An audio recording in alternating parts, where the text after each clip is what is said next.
বিসমিল্লাহির রহমানির রহিম। ক্লাসিক কম্পিউটারের নতুন ভিডিওতে আপনাদেরকে স্বাগতম। আমরা কখনো লাইভ করিনি, এবারই ফার্স্ট। আজকে আমরা একটা পিসি বিল্ড করব, মোটামুটি আপনার 2,95,000। তো ওই পিসিতে আমরা কি কি রিকমেন্ড দিচ্ছি সেটা আপনাদেরকে একটু দেখাবো আজকে। রিকমেন্ড দেখাবো, প্লাস হচ্ছে আমরা লাইট সেটিং দেখাবো, কীভাবে অ্যাসেম্বল হয় না হয় সব কিছু আপনাদেরকে লাইভে দেখাই দেবো।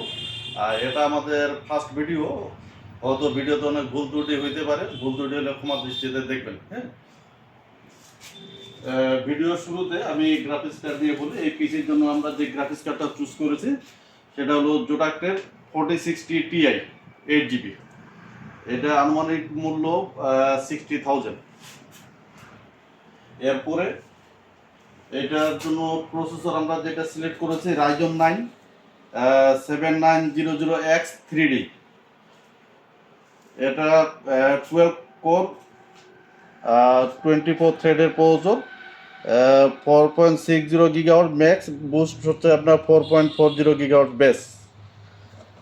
এটার জন্য আমরা যে মাদারবোর্ডটা সিলেক্ট করেছি সেটা হলো একটা বেশ ভালো কোয়ালিটির motherboard, MSI B650 Tomahawk Wi-Fi।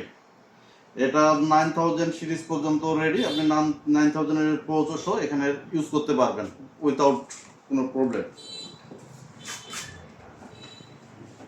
এরপরে এটার জন্য আমরা যে র্যামটা নিয়েছি DDR5 এর টিমের 16x2 32GB এক্সপার্ট টিম গ্রুপের এই র্যামটা, এটার জন্য আমরা সিলেক্ট করেছি 6400 মেগাহার্টজ 6400 মেগাহার্টজের র্যাম।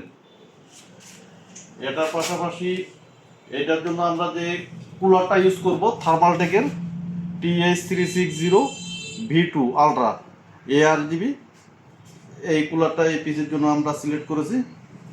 এরপরে আছে পাওয়ার সাপ্লাইতে যদি আমরা আসি, এত দামি পিসির সঙ্গে কম দামি পাওয়ার সাপ্লাই দিলে আসলে ম্যাচ হবে না, এর জন্য আমরা থার্মালটেকের 850 একটা পাওয়ার সাপ্লাই সিলেক্ট করেছি RGB show.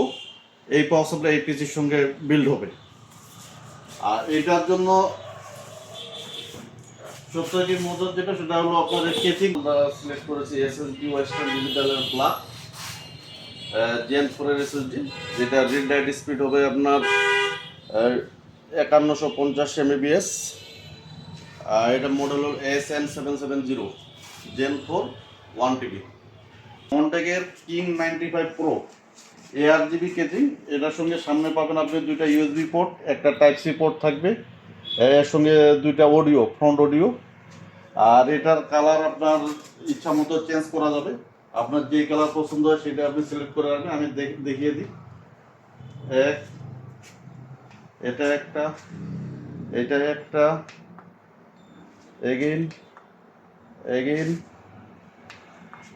Again again again. এরপরে আমরা চলে আসি অ্যাসেম্বলিং এর দিকে। আমরা পিছনে কিভাবে বিল্ড আপ করবো সেটা আপনাদেরকে